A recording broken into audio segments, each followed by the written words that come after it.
신실하신 우리 주님의 은혜와 평강이 오늘 이 새벽에도 기도의 자리에 서신 교우 여러분 모두와 함께 하기를 기원합니다. 벌써 꽤 오래전 일입니다. 해외 선교지에서 첫째 아이를 낳고 매일같이 아이를 안고서 불러줬던 스페인어 동요가 있습니다. 엘 아르코 이리스, 무지개라는 제목의 노래인데요. 아이가 워낙 좋아해서 자주 불러주곤 했었죠. 가사가 아주 짧습니다. El arco iris cuando llueve y sale el sol. 비가 오고 해가 날 때 무지개. 참 짧고 단순한 노랫말이죠. 그런데 이 짧은 가사 안에 사실은 무지개의 의미가 다 담겨져 있습니다. 비가 오고 해가 나면 무지개는 뜨는 거예요. 자, 그러면 여러분 오늘 본문의 말씀과 한번 결부시켜서 생각을 해보도록 하죠. 이른바 노아의 홍수라고 부르는 이 이야기의 맥락에서 비는 무엇을 의미합니까? 비는 한마디로 심판의 도구입니다. 사람의 죄악이 세상에 관영하고 또 그 마음의 생각과 모든 계획이 항상 악할 뿐임을 하나님께서 보시고 물로 지면의 사람을 쓸어버리겠다고 작정하신 것이죠. 그래서 비를 내리십니다. 그러므로 비는 하나님의 심판을 상징합니다. 이렇게 비가 내리기 시작한 때가 노아의 나이 600살이 되던 해였습니다. 그렇게 비가 내리기 시작한 지 이래 곧 일주일 만에 물이 땅을 덮었습니다. 성경은 하늘의 창들이 열렸다고 기록하고 있는데요. 우리식 표현으로 하면 마치 하늘이 뚫린 것처럼 40일 밤낮 비가 내린 것이죠. 천하의 높은 산들이 다 잠겨버릴 정도로 땅에 물이 넘실거렸고 그렇게 많은 물들이 150일 동안이나 온 땅을 뒤덮었습니다. 그리고 하나님께서 이제 땅에 바람을 일으키시자 서서히 물이 빠지기 시작합니다. 방주는 오늘날 터키와 아르메니아 접경의 아라랏산에 머물렀고 노아가 601살이 되던 해 첫째 달에 이르러서야 땅 위의 물이 다 마르게 되지요. 지긋지긋한 장마와 홍수의 시기가 그렇게 끝이 나게 된 것입니다. 자, 그런 후에 펼쳐지는 이야기가 바로 오늘 우리가 함께 읽은 본문 말씀에서 나타나고 있는 것이죠. 그런데 놀랍게도 이제 막 비로 세상을 심판하시고 땅을 저주하시고 뭇 생명들을 흩으셨던 하나님께서 이제 무엇을 하고 계십니까? 여러분 오늘 본문 1절 말씀인데요. 함께 이 말씀을 읽겠습니다. 하나님이 노아와 그 아들들에게 복을 주시며 그들에게 이르시되 생육하고 번성하여 땅에 충만하라. 아멘. 자, 이처럼 하나님께서는 복을 주십니다.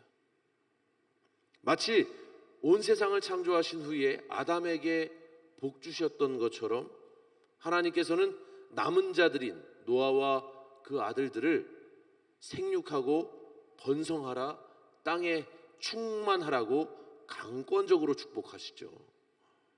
그리고는 땅의 모든 짐승과 생물들을 그 사람에게 맡기시고 땅의 소산과 가축 또한 먹을거리로 주십니다. 자, 이렇게 사람을 축복하신 후에 하나님은 이제 새로운 언약을 세우십니다. 본문 11절 말씀이죠. 내가 너희와 언약을 세우리니 다시는 모든 생물을 홍수로 멸하지 아니할 것이라. 땅을 멸할 홍수가 다시 있지 아니하리라. 아멘.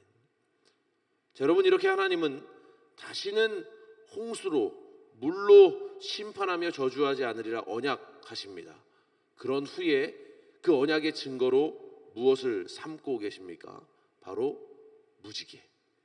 무지개를 언약의 증거로 삼으시죠. 여러분 본문 13절의 말씀입니다. 내가 내 무지개를 구름 속에 두었나니 이것이 나와 세상 사이의 언약의 증거니라. 아멘. 자, 그러므로 여러분 비가 하나님의 심판을 상징했다면 이제 무지개는 하나님의 언약을 상징합니다. 비의 심판과 저주는 이제 지나가고 새로운 축복과 언약의 시기가 도래했음을 알리는 가장 선명한 표지가 바로 무지개인 것이죠. 자, 그런데 여러분, 하나님은 꼭 이렇게까지 하셔야 했을까요? 굳이 무지개를 언약의 증거로 삼으시면서까지 그렇게 사람과 약속하셔야 했을까요? 그냥 그렇게 하시면 되지 않겠습니까? 내가 앞으로는 물로 심판하지 않으마, 이렇게 말씀하시고 그렇게 통보하면 되는 것 아닌가요? 왜 굳이 하나님께서는 약속을 하시고 언약의 증거까지 삼으셨을까요? 이런 물음들 속에서 오늘 말씀을 묵상을 하다 보니까 느껴지는 것들이 있더라고요. 하나님께서 자신의 형상대로 지으신 사람을 얼마나 존중하고 계시는가, 이런 생각이 문득 들었습니다. 마치 하나님께서 이렇게 말씀하시는 것 같았어요. 내가 하는 수 없이 물로 너희를 심판했지만 이제는 다시는 그러지 않을 거야. 자, 이제 이 무지개를 두고 내가 맹세할게. 저 구름 속에서 무지개가 그 모습을 보일 때마다 내가 너희를 멸하지 않겠다는 이 약속을 영원히 기억할게. 이렇게 사람과 약속하시는 거죠. 그렇게 하나님께서는 무지개를 통해서 스스로에게 다짐하시기도 하고 또 자신의 창조물인 사람을 인격적으로 존중하시면서 그렇게 약조하고 계시는 거죠. 생각해보면 만물의 창조자이시고 또 통치자로서 전혀 아쉬울 것 하나 없는 하나님께서 굳이 그렇게까지 약속하시면서 사람과 동행하고 싶으셨을까? 이런 마음이 드는 겁니다. 저는 이러한 하나님의 모습이, 하나님의 성품이 오늘을 살아가는 우리 모두에게 큰 용기와 위로가 되는 줄로 믿습니다. 내가 잘못을 범하고 또 내 인생에 아주 오랫동안 비가 내려도 하늘이 거치고 해가 뜨기 시작하면 무지개가 나타나는 거예요. 그리고 그 무지개를 통해서 인격적이고 신실하신 하나님께서 우리에게 새날의 벅찬 기대와 소망을 선물해 주시는 겁니다. 그래서 생기 없는 내 영혼이 다시금 그분 안에서 살아 숨쉬고 마치 희망을 상실한 것 같던 나의 인생이 다시금 하나님의 약속 위에 굳게 서게 되는 은혜를 누릴 수 있는 것입니다. 그러니 여러분, 오늘 이 새벽의 자리에서 다시금 오늘 말씀을 통해 주신 무지개의 의미를 깊이 묵상하시고 그 속에서 우리를 아끼시고 또 우리를 존중하시는 주님의 그 마음을 깨달아 하는 지혜와 감동이 저와 여러분 모두에게 있기를 주님의 이름으로 축원합니다. 기도하겠습니다. 하나님, 주께서 이 땅에 사람을 지으시고 그들의 마음의 생각과 행실이 악한 것임을 보시고 세상을 심판하셨지만 오늘 말씀을 통하여서 다시는 너희를 심판하지 않으마, 물로 너희를 해하지 않으마 약속하시며 존중하시는 주님의 인격적인 성품을 만나게 됩니다. 하나님, 우리가 이 말씀을 통하여서 얼마나 주님이 우리를 아끼시는지를 다시 한번 깨닫게 하여 주시고 마치 비가 내리는 것 같은 나의 인생 속에서도 하나님께서 해를 돋게 하시며 무지개로 내 인생을 책임져 주시리라 약속하여 주심을 믿고 오늘 시간 더욱더 힘을 내고 용기를 내어 주님과 동행하며 나아가는 복된 믿음의 권속들 될 수 있도록 주님 인도하여 주시옵소서. 하나님, 오늘 이 새벽에 여러 가지 인생의 문제들을 가지고 주님 앞에 나와 기도합니다.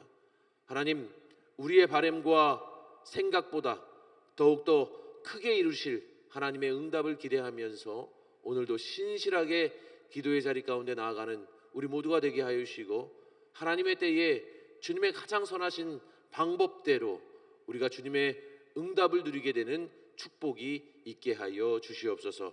하나님, 신년 이제 돌아오는 주일부터 우리가 함께 말씀의 잔치 신년 부흥회를 열게 됩니다. 그 모든 시간 통하여서 새해를 여는 우리의 마음이 새로워지게 하여 주시고 오직 성령의 충만함에 붙들려 한 해를 살아갈 힘과 능력을 얻게 하여 주시옵소서. 이 한 주간도 우리의 삶 가운데 동행하여 주시고 늘 무지개의 언약을 통해서 우리의 삶을 가장 아름답게 이루어 주시는 하나님을 기대하오며 살아계신 예수님의 이름으로 간절히 기도하옵나이다. 아멘. 하늘에 계신 우리 아버지여, 이름이 거룩히 여김을 받으시오며 나라가 임하시오며 뜻이 하늘에서 이루어진 것 같이 땅에서도 이루어지이다. 오늘 우리에게 일용할 양식을 주시옵고 우리가 우리에게 죄 지은 자를 사하여 준 것 같이 우리 죄를 사하여 주시옵고 우리를 시험에 들게 하지 마시옵고 다만 악에서 구하시옵소서. 나라와 권세와 영광이 아버지께 영원히 있사옵나이다. 아멘.